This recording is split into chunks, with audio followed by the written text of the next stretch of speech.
Bismillahirrahmanirrahim. Welcome to the 11th lecture of Discrete Structures CSC 102. In the previous lecture we have studied what is the rational numbers, what are the irrational numbers, and we have also seen that the real numbers are the union of rationals and irrational numbers. We have proved some properties of rational numbers and demonstrated some theorems related to rational and irrational numbers. We have studied also absolute values, triangular inequality, and we have also discussed the floor and ceiling functions. Today we are going to discuss some properties of floor and ceiling functions. So today we shall start the methods of proof. In that we will start by direct methods. We have studied the definition of floor and ceiling function in the previous lecture, and now we consider some examples how we apply the floor and ceiling functions on the real numbers. For example, you can see on the slide that if we take 25 by 4, what is the floor and ceiling of 25 by 4? If we simplify 25 by 4, if we perform the division, we obtain 6.25 in decimal form.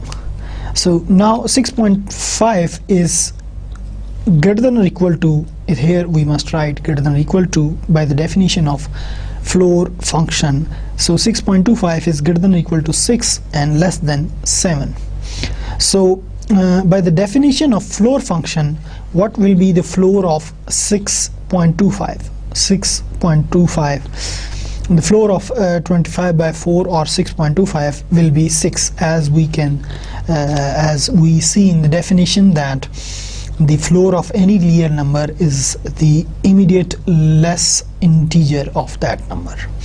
So the floor of 25 by 4 is 6, and the ceiling of 25 by 4 is basically 6 less than 6.25 less than or equal to 7, as we have seen that in the ceiling function the equality comes here, but in the floor function the equality comes here, and the ceiling of any real number is the immediate greater integer of that number. So the ceiling of 6.25 will be 7. So I hope you understand how we can calculate the floor and ceiling of any real number. The remaining two examples we can see also. For example, the example C, minus 2.01. What is the immediate less integer? Here for floor we write less than or equal to, equality comes here, and for the ceiling equality comes on the other side. For the floor function of this minus 2.01, the immediate less integer is minus 3. So the floor of minus 2.01 is minus 3, and ceiling of minus 2.01 is minus 2, because it is immediate greater integer of minus 2.01. So this is a little revision of this floor and ceiling functions, how we take the for any real number, what is the floor of that number and what is the ceiling of that number. So next we take a simple daily life example in which we can apply floor and ceiling functions. So if we suppose that there are 1,370 students at a college, and they want to go out for a visit, out for a game, anything. We have 1,370 students, and each they will go out for a game out of the town to play a game, for example cricket, football, anything. And in college there are buses which will take them to the game place, wherever the ground is. Each bus has a capacity of 40 passengers, means 40 students, 40 passengers can sit in the bus, and the college principal or the institute director, he says that for reasons of economy, the athletic director means whoever is their game director, will send only full buses for the reason of economy. For that, to save money, the athletic director decides that no bus will go empty or half full bus, means there will not be empty seats in a bus. So what is the maximum number of buses the athletic director will send? So athletic director doesn't allow that bus to go which is not full of passengers. Full of passengers means the bus in which there are not 40 passengers. So how we can calculate that? We have 1370 students and each bus have capacity of 40 passengers. Then how many buses will go out of the town for game? So we divide simply 1370 by 40 and we take the floor of this number. 1370 divided by 40 is basically 34.25. What does it mean? That 34 buses will be full, and 0.25 expresses that some of the students, less than 40 students, will sit another bus which will not be full, and that the director will not allow to send out of the town for game. So therefore we have to take here the floor of this number. So if we take the floor of this number, we can easily calculate that floor of 34.25 is 34. So the director will send 34 buses which will be full with 40 passengers in each bus. So obviously there will be students which will be left, and they will not be able to go out of town for game. So in the second part of this example, if the athletic director is willing to send one partially filled bus, means in part A, as we have seen that there were some students who were left behind and they couldn't go to play the game. Now the second condition, in some other occasion, the director allow that he will send all the students to play a game. How many buses will they need to send all the students, in which one bus will be partially filled? So we need to tell how many buses will be needed to allow all students to take to the trip. So in this case, we do not restrict the number of students, number of passengers. We need to calculate how many buses they need to take all students to the playground or wherever they want to go. So here we take ceiling of 1370 divided by 40. So 1370 divided by 40 is 34.25, again the same, but here we take the ceiling of this number. So we can calculate easily that the ceiling of this number is 35. So 35 buses will be needed to take all the students to the playground or to the ground where they want to play that game. So this is how we can apply ceiling and floor functions in daily life problems and daily life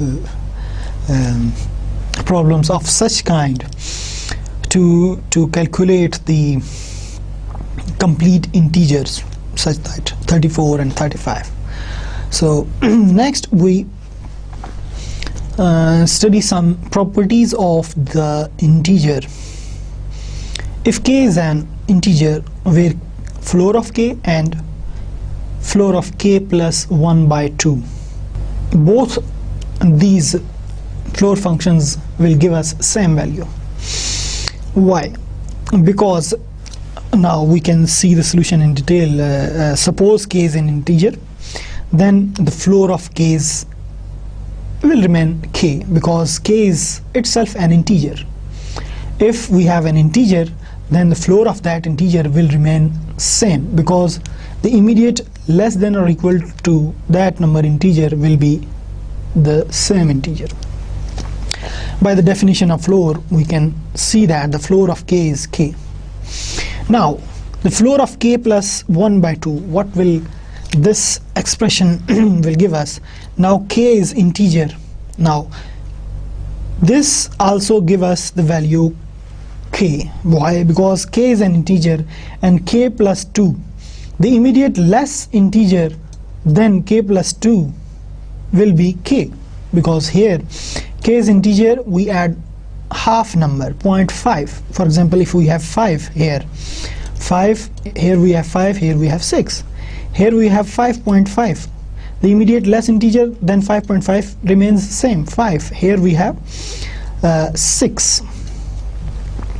So in both cases, in this case and in this case, the answer remains same.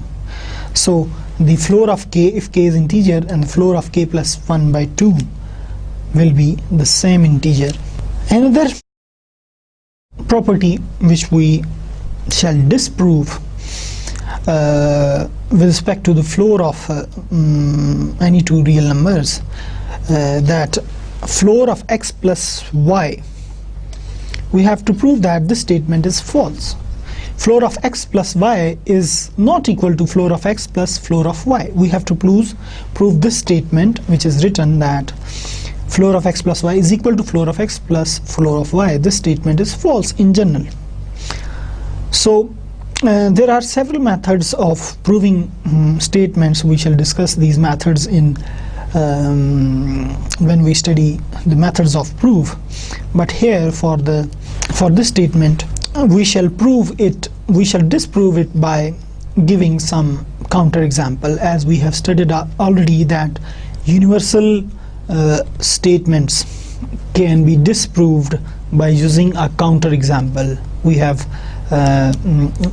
have seen what do we mean by counterexample in the previous lectures. The statement is false. The statement is generally false if we take x, y 1 by 2, both x and y 1 by 2. Then if we sum up x plus y, it will become a 1 by 2, 1 by 2 and 1. The floor of 1 will give us 1.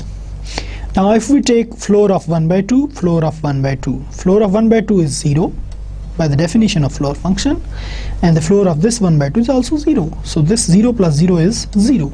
Now 1 is not equal to 0. So in general, this statement is not true. Why? Because these are basically universal statements. For all x, y, we write this. Therefore, we have seen that by giving a counterexample, that the given statement is not true for this example. Therefore, we can conclude that this general statement or universal statement is false. Another property of the floor function is that for all numbers x and all integers m, we have floor of x plus m is equal to floor of x plus m. Means floor of x plus m is equal to floor of x plus m. So these two things are different. So here m is integer and x is real. X is real and m is integer. So we see that we have already seen that the floor of an integer is the same integer. So the floor, if we apply floor on a real number plus integer, then the floor will not be applied on this integer and this will remain the same, but the floor will be applied on only on x. So this is basically the idea in this property. Suppose how we prove it. Suppose a real number x and integer m are given. Then we suppose that floor of x is n. Floor of x, by definition, it will give us some integer which is immediate less integer than x. So that unique integer n such that now n is less than or equal to x less than n plus 1. This is by definition of floor function. Now if we add up m on both sides, m we added on this side, we added this on this side, and m we added on the right hand side. Now if we see by definition x plus m, what is x plus m? This is a real number. This is greater than or equal to n plus m less than n plus m plus 1.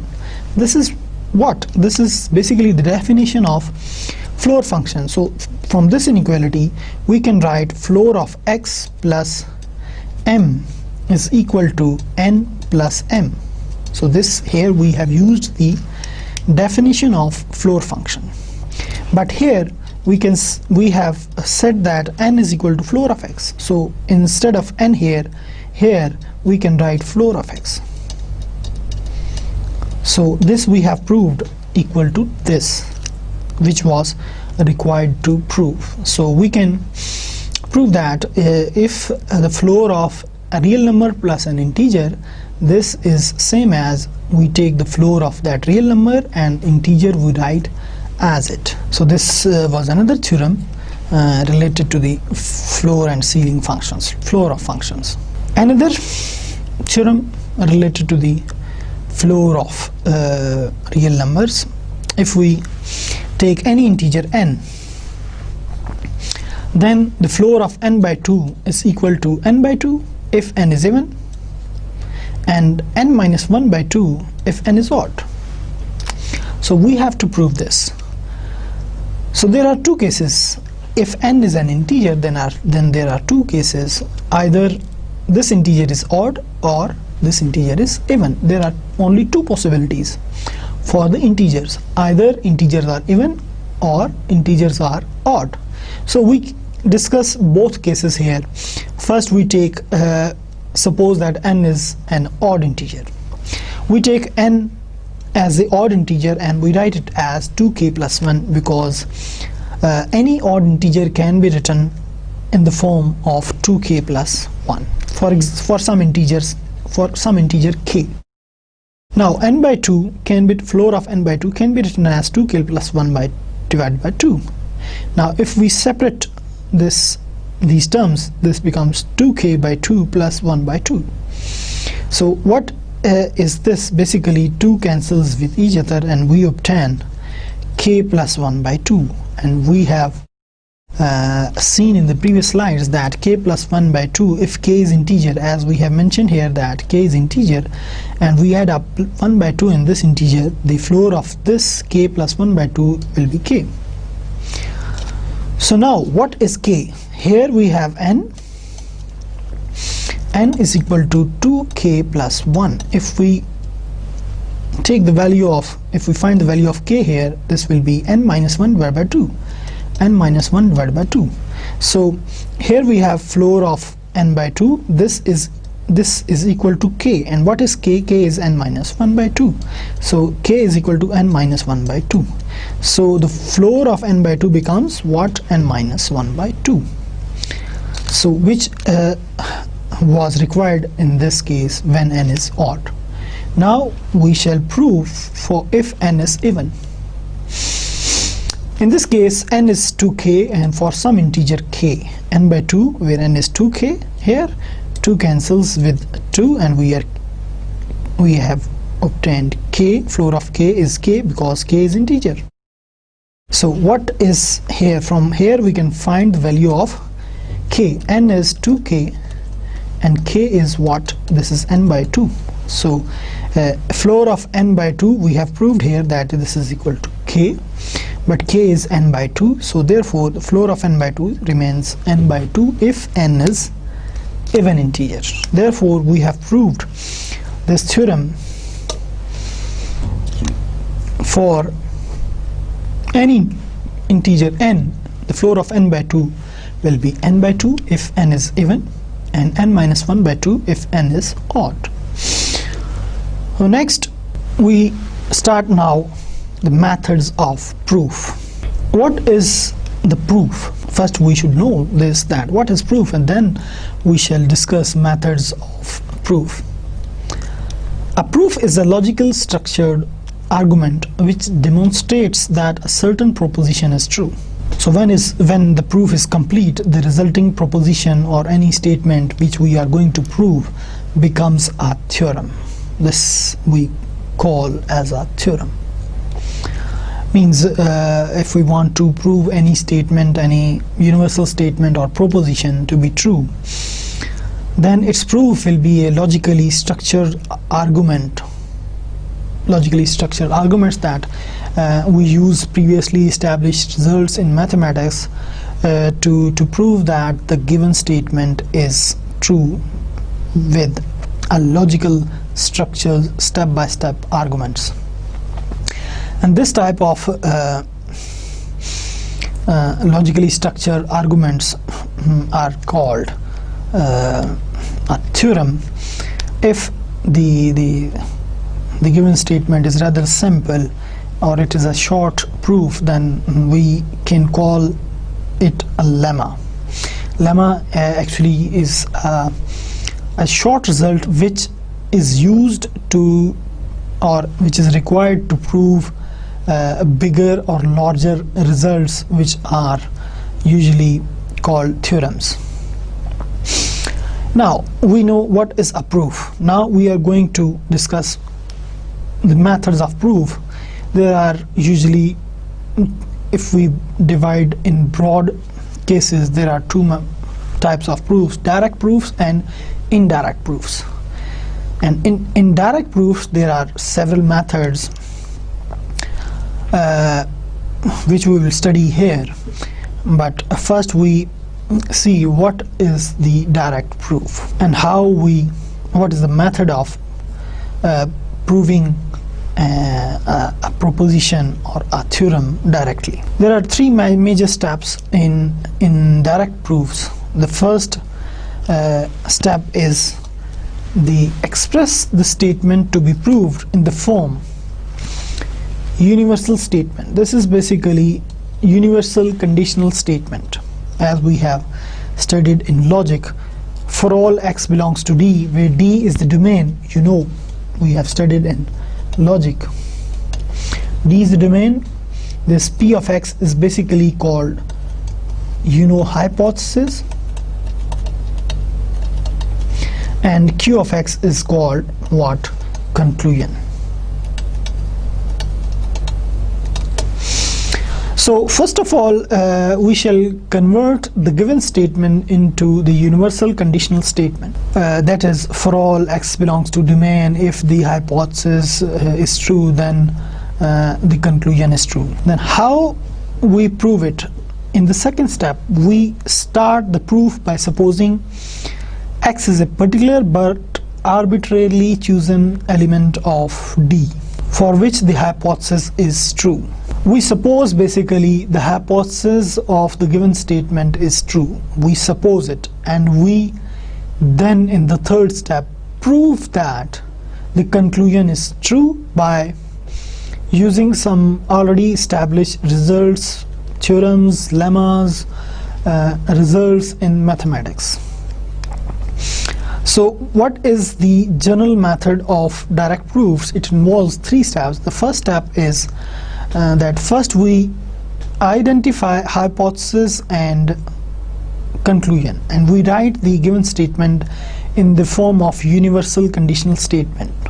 That is, for all x belongs to some domain, we suppose that P of x is true, and we prove the conclusion Q of x is true. We see the whole process by considering an example of the proof. For example, we have to prove this statement: the sum of two even integers is even integer. That is, if we add up to any two integers, even integers, if we add up any two even integer, the result will also be a even integer. So according to the broad method of the direct proof, first of all, we shall try to write the given statement into universal conditional statement.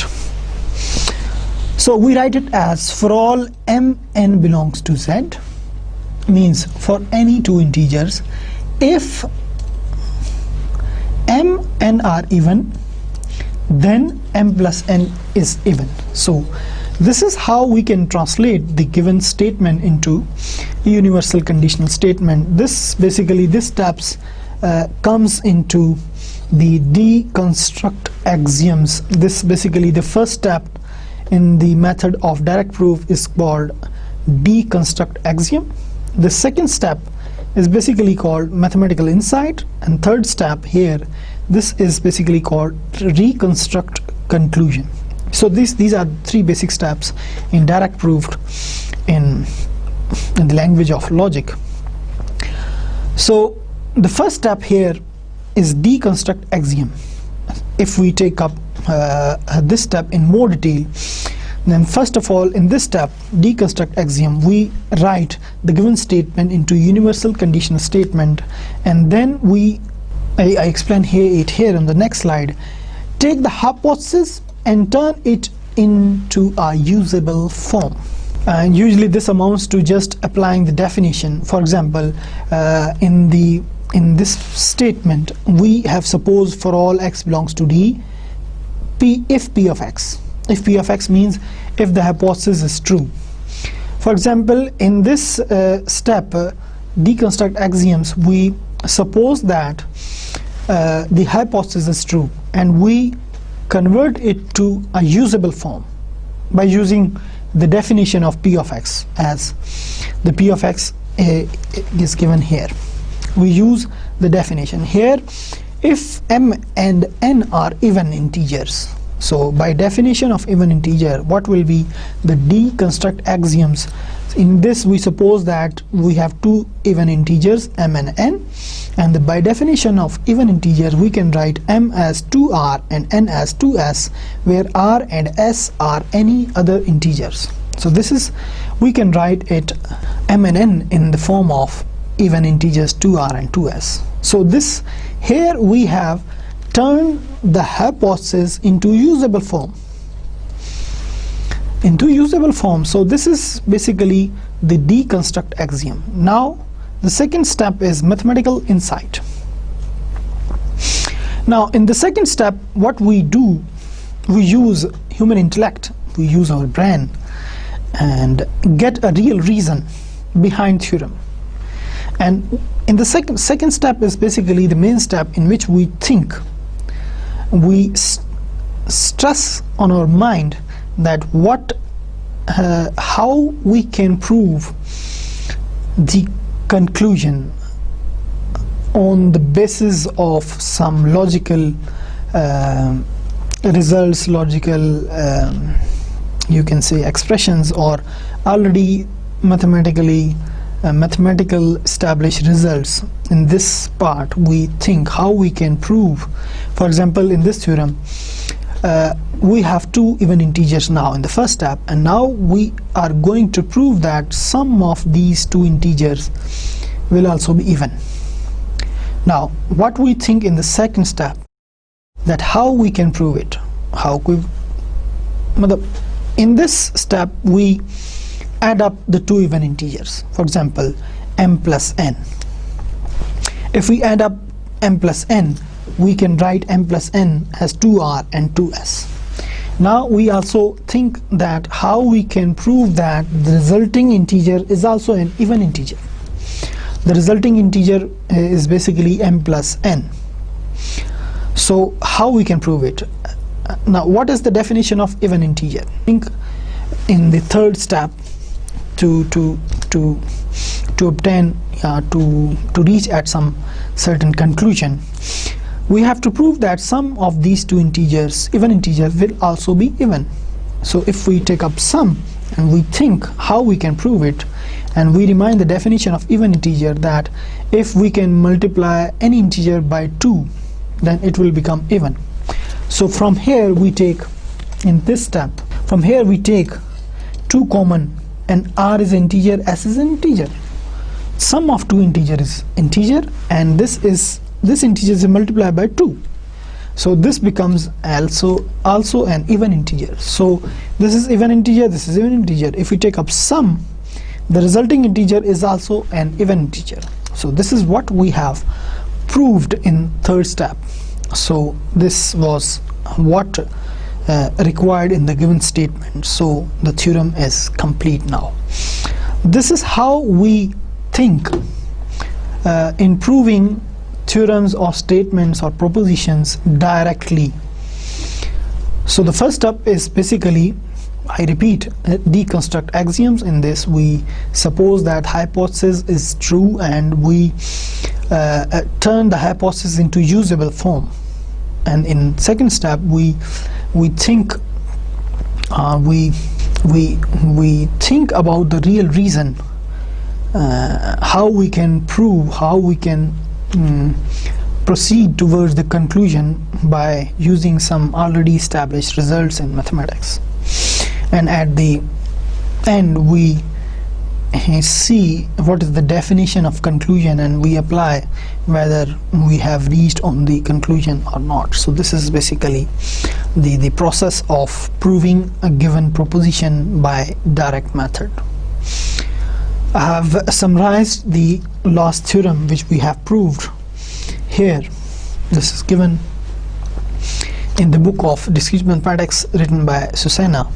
So the sum of any two even integers is even. So suppose in this proof in the book he didn't explain all the steps, but the steps behind the direct method of proof are the same, which are construct axioms, mathematical insights, and reconstruct conclusion. There is no need to separate these steps, so you just think these steps in your minds and you proceed the proof. Suppose m and n are even integers. By the definition we have converted the hypothesis into usable form, and in the second step we add up these two integers and we apply the definition of even integers and we construct the result, and we have the result. So this is how we can prove the theorems or any statements or propositions. We can provide proof by direct methods. We consider now a disproving by counterexample. If you think that this statement, the given statement, any given statement cannot be proved by direct method, then what we do? We try to disprove it. For example, if we give a statement like this: for all real numbers a and b, if a square is equal to b square, then a is equal to b. We cannot prove this statement because this statement is not always true. If you are sorry if you are unable to prove this statement by direct method, then there must be some problem in this statement. So we try to disprove this statement by using some particular example. So how we disprove a statement? By giving a counterexample. What is counterexample? We have already studied it. To disprove a statement of the form, the universal conditional statement for all x belongs to D, if p of x then q of x, we try to find a value of x in D, in the domain, particular domain which is given here, for which the hypothesis is true, but the conclusion is false. We try to find some particular value of x for which the hypothesis is true, but the conclusion is false. This is what we have studied in conditional statements, that P implies P implication Q when this statement is false, when P is true and Q is false. So the whole statement becomes false if P is true and Q is false. So the whole statement becomes false. So this is what we are going to prove here in disproving the statements or propositions by giving counterexample. Counterexample is a particular example, you can say. So we are going to disprove this statement, which is written in the universal conditional form, because here we have for all, here we have domain for all real numbers a, b, if this is a domain, and this is if, this is p of x, and this is q of x, this is q of x. So we are going to find some particular real numbers for which a square is equal to b square, but a is not equal to b. This is what we have to prove, or we have to demonstrate in such type of disproving by counter example. So this is a very simple example. We can take the value of a is equal to 1, b is equal to minus 1. So we can see that 1 square and minus 1 square are both 1, but this doesn't imply that 1 is equal to minus 1. So this is a very simple example of this statement, the counter example, which disproves this universal conditional statement. So this is a method in which we can disprove the given universal conditional statement, or any statement we can disprove by giving some particular example, which is called the counter example. There are many other counter examples. For example, if we take a is equal to 2, b is equal to minus 2, a is equal to 3, b is equal to minus 3. All these examples are the counter example for this statement. So this is how we can disprove universal conditional statement to be false, if we are unable to prove it by direct method of proof. Consider another example here. For all integers a and b, if a divides b and b divides a, then a is equal to b. So division we have studied in the previous lecture. If a divides b and b divides a, then a is equal to b. So this is a theorem, this is a statement, and we have to prove it. You can try. We are unable to prove this statement by using direct methods of proof. So what we do, we try to find some particular example, a counter example, which disproves the given statement. So we look for two integers a and b which divides each other, but they are not equal. So we can take the same examples as we have taken in the previous case here. Here, if we take a is equal to 2, b is equal to minus 2. Now 2 divides minus 2 and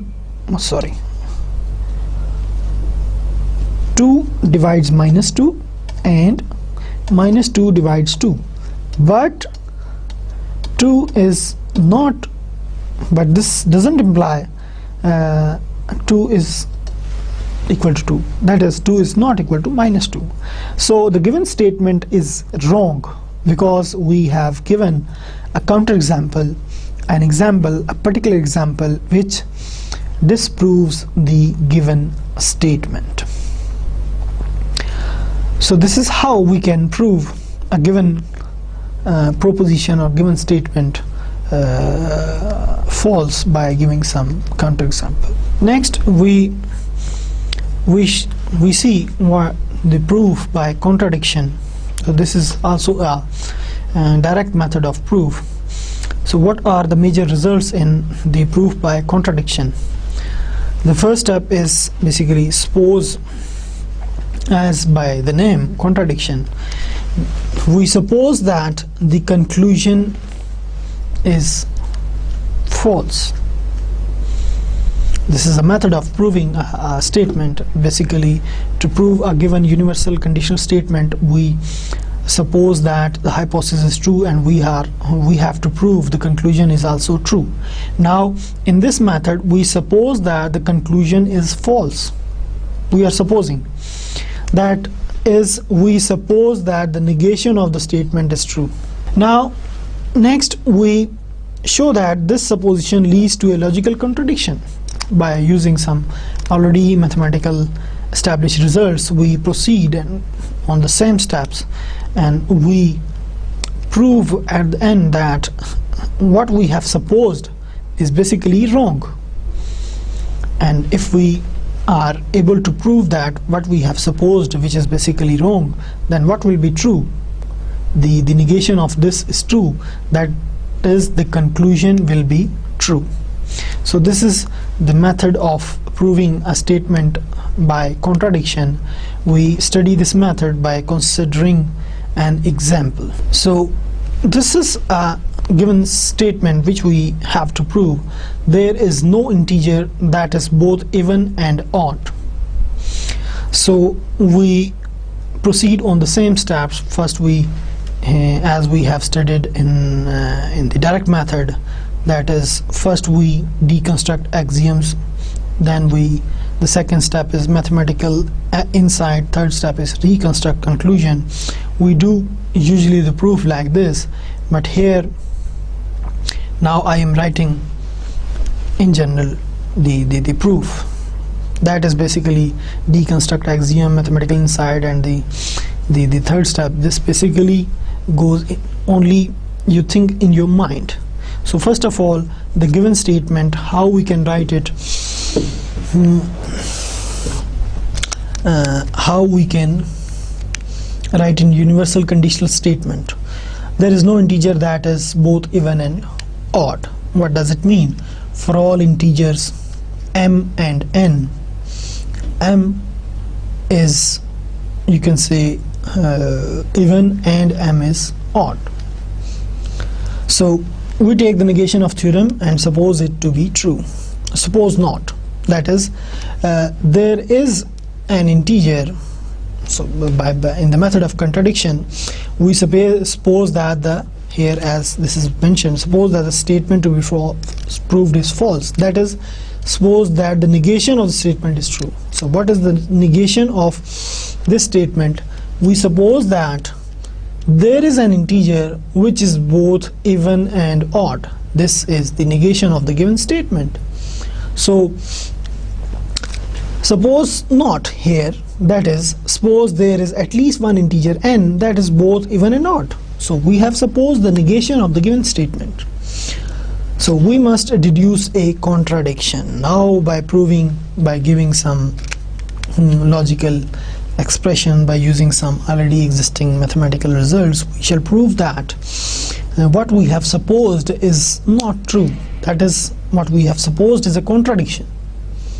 So what we will conclude that the given statement is true. So this is basically the method of contradiction. So by the definition of even number, here we have supposed that there is at least one integer n that is both even and odd.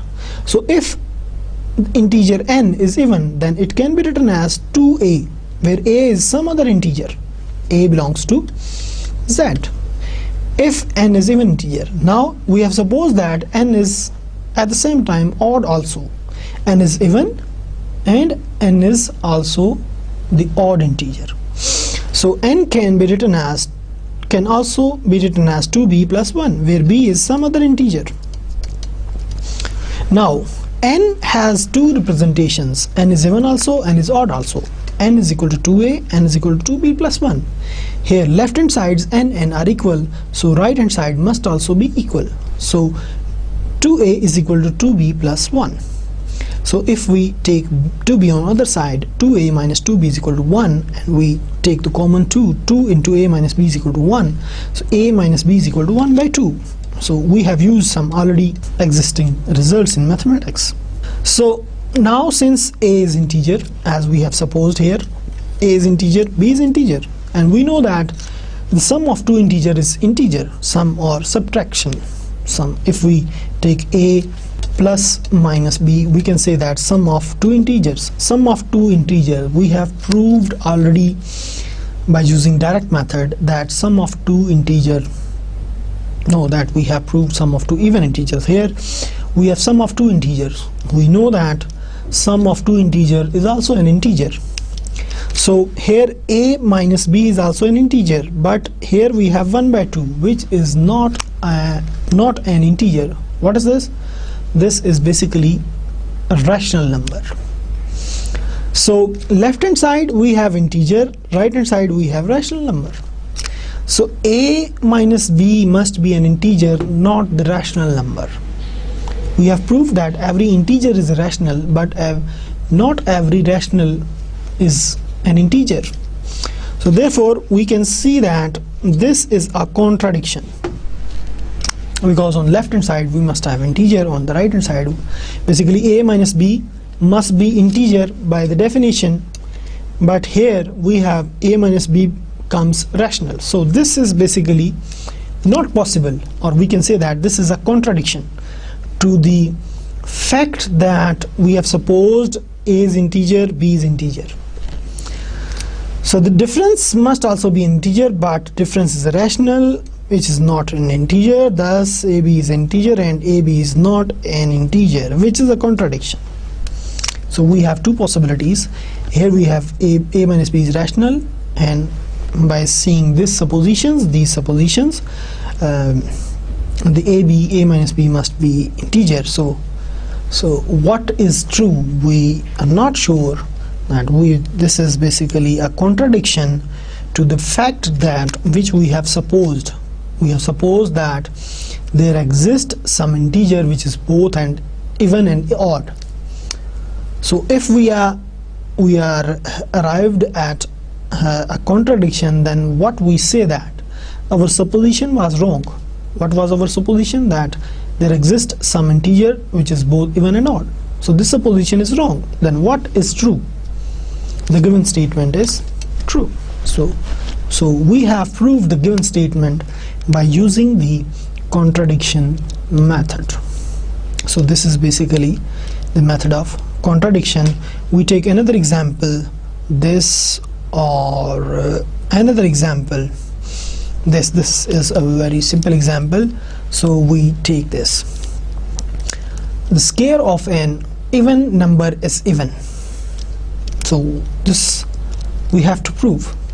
The square of an even number, if we take an even number, for example 4, then its square is also its square is 16. If this is even, this must also be even. This is what we have to prove. So to prove this statement by the method of contradiction, what we say, we suppose that there is an integer, there is an even integer whose square is not even. So we suppose the negation of the given statement is true. What is the negation of the given statement? The given statement is the square of an even number is even. So the negation of this statement is the square of even number is not even. So this is the negation. So we suppose that, suppose k is an even integer and its square, k square is not even. We suppose it. Now we shall prove this statement wrong.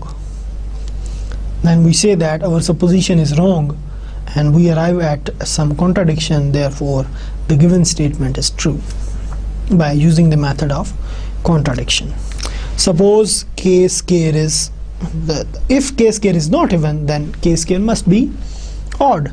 So we say that k square is odd. If k square is odd, then there exists some integer n such that k square can be written as 2n plus 1, where n is what? N is integer. So if k square is equal to 2n plus 1, then we can write k square minus 1 is equal to 2n. That is simple. We factors k square minus 1. How we can factor it? K minus 1, k plus 1 is equal to 2n.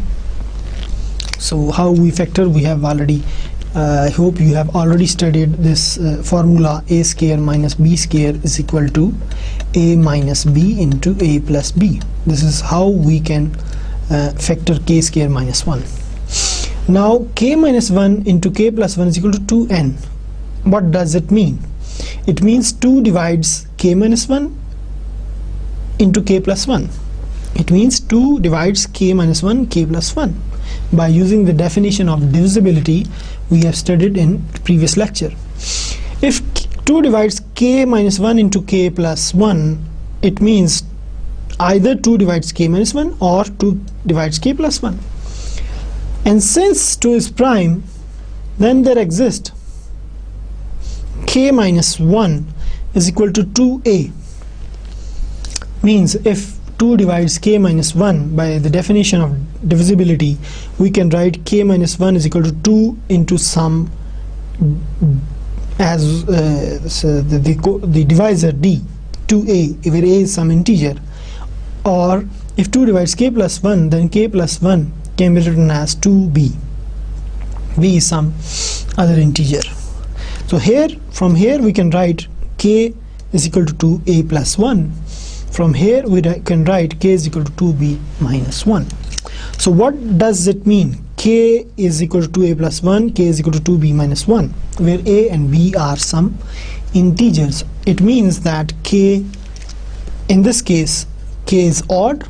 In this case, k is also odd, because 2a plus 1 is odd number and 2b minus 1 is also an odd number. So here we have, in both cases, k is odd. So k is not even. But we have concluded here that k is not even, k is odd. We have proved here, which is a contradiction. Why it is a contradiction? Because we have supposed that k is an even integer. We have supposed that k is an even integer, but its square is not even. So here we have arrived at k is not even, which is contradiction to the supposition this. Here we have that k is not even, here we have that k is an even. So these two statements are contradictory in this proof. So we arrive at a contradiction. Therefore we say that our supposition, what we have supposed, that k square is not even, is wrong. If this supposition is wrong, then what will be true? K square will be even. This statement is true. So we have proved by method of contradiction that the square of an even number is even. So this is basically the proof by the method of contradiction. We can similarly prove this theorem also. The sum of any rational and any irrational is irrational. This theorem we can also prove by the method of contradiction. The sum of any rational number and any irrational number is irrational number. So we take the negation of, on the same process, take the negation of this statement that the sum of rational and irrational is not irrational. We suppose that is not irrational, then it will be rational. So by taking some other steps, you see in this proof. This proof is also given in the book of Discrete Mathematics by Susanna. You study this proof. I hope you will understand this proof.